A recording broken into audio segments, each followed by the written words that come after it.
Good afternoon, everyone. I apologize for our tardiness. I was with the President. Let me begin with a few scheduling announcements today. President Trump will travel to Scotland, where he will visit both Turnberry and Aberdeen from July 25th to July 29th. During the visit, President Trump will meet again with Prime Minister Starmer to refine the great trade deal that was brokered between the United States and the United Kingdom. And the President and the First Lady will travel to the United Kingdom for an official state visit from September 17th to September 19th later this fall. This will mark a truly unprecedented second state visit for President Trump, and he is honored and looking forward to meeting with His Majesty the King at Windsor Castle. There has been a wave of positive economic news over the past week, which I would like to highlight today. Joe Biden's inflation crisis has been defeated. Prices paid to American businesses for goods and services were flat in June, which is lower than all 50 forecasters in the Bloomberg survey predicted. And core inflation, which is the best measure of inflation, came in lower than expected again in the month of June.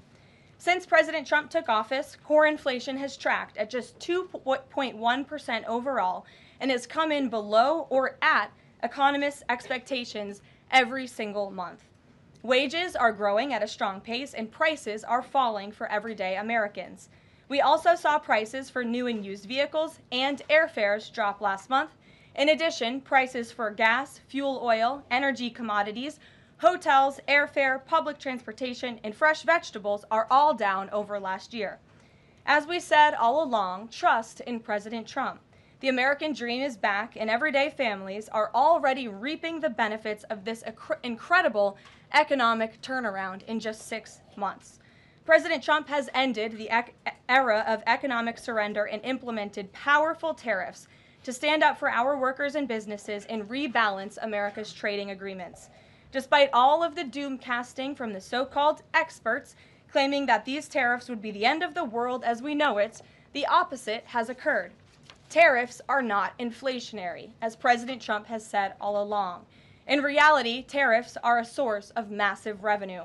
We're seeing trillions of dollars in private investment pour into our country right now because the companies around this world want to make their products right here with American labor and not have to pay any tariffs at all. Customs and tariff revenue has already totaled more than $113 billion since President Trump entered office, helping to lead a budget surplus in June for the first time in nearly a decade.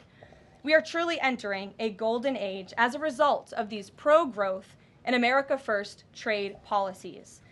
On another matter, yesterday in the East Room, the President was proud to sign the Halt All Lethal Trafficking of Fentanyl Act into law, surrounded by angel families to help finally end the devastating fentanyl crisis that has ravaged millions of Americans. Under the Halt Fentanyl Act, anyone who possesses, imports, distributes, or manufactures any illicit fentanyl-related substances will be subject to criminal prosecution in the same manner as any other Schedule I controlled substance. This legislation will close the loopholes that criminals use to skirt around the law and make it easier for law enforcement to prosecute vicious traffickers who peddle poison in our communities.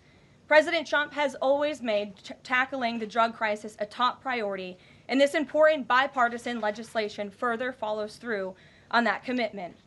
The complete and total success at our southern border that many in the media in this room continue to ignore is another example of the President keeping his word to families who have lost loved ones due to fentanyl, and it's another win for the American people. Customs and Border Protection just released the final operationalized stats for the month of June, and I must highlight some of these incredible numbers. There were only 6,072 Southwest apprehensions in June, 15% lower than the previous record that this president set in the month of March. To put that in perspective, the Biden administration routinely saw the same number of encounters in a single day, and on many days, that number was more than 10,000 apprehensions at the southwest border. There were also 0 illegal aliens released along the southwest border for the second consecutive month in a row. President Trump promised to end the illegal alien invasion, and he has delivered on that promise to the American people in record time. With the border sealed, deportations are ramping up. This past weekend, our brave ICE agents were arresting violent criminal illegal aliens all across the country. ICE Atlanta arrested an illegal alien from Mexico, convicted of attempted rape of a child in North Carolina. ICE Baltimore arrested an illegal alien from Guatemala who was previously convicted for sexual abuse of a minor in Maryland. ICE Houston arrested a criminal illegal alien from Mexico whose previous conviction includes aggravated sexual assault of a child in Texas. ICE Salt Lake City arrested a 32-year-old illegal criminal alien from Mexico who was previously convicted for child abuse and injury. ICE Baltimore arrested a criminal illegal alien from El Salvador convicted in Maryland for possession of child pornography. And ICE San Antonio arrested a criminal illegal alien from Mexico convicted of aggravated sexual assault in Texas.